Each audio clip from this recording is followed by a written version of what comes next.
Hello, my name is Gabriel Ferry Dimagoyan. I'm schooling in Tayuman Elementary School. Today, I will read about my grandma, Mamita. 6-year-old Ganda is an only child. She is now in grade 1. She lives with her grandma. She calls her Mamita. Ganda's parents are in America. Grandma Mamita takes care of Ganda. She loves Ganda very much.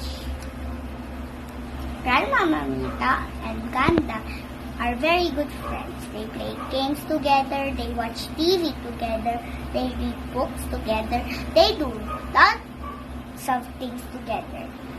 Grandma kisses and hugs Ganda when she leaves for school. At noon, Grandma Mamita fetches Ganda in school. They walk home together.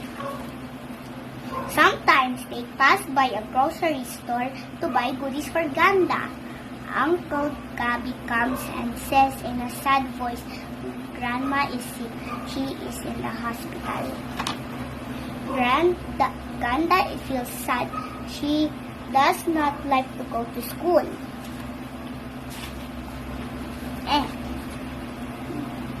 At that time, Grandma Mamita gives Ganda a glass of warm milk. She tucks Ganda in bed.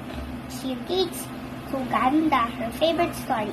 Good night, my dear Ganda, says Grandma. Sleep tight. Good night, Grandma. I love you, Mommy. At morning, Ganda wakes up. Grandma, where are you? She looks into the sala. No grandma to make her peanut butter sandwiches.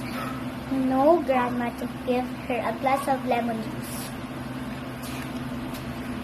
No grandma to take her to school. No grandma to kiss and hug her. No grandma to read her a story. Then she says a prayer for Mamita. Dear God, please make Mamita get well soon. I love my Mamita. I really do. Not long after. Grandma, it's you, my Mamita. I'm glad you're back home. Okay, I'm done.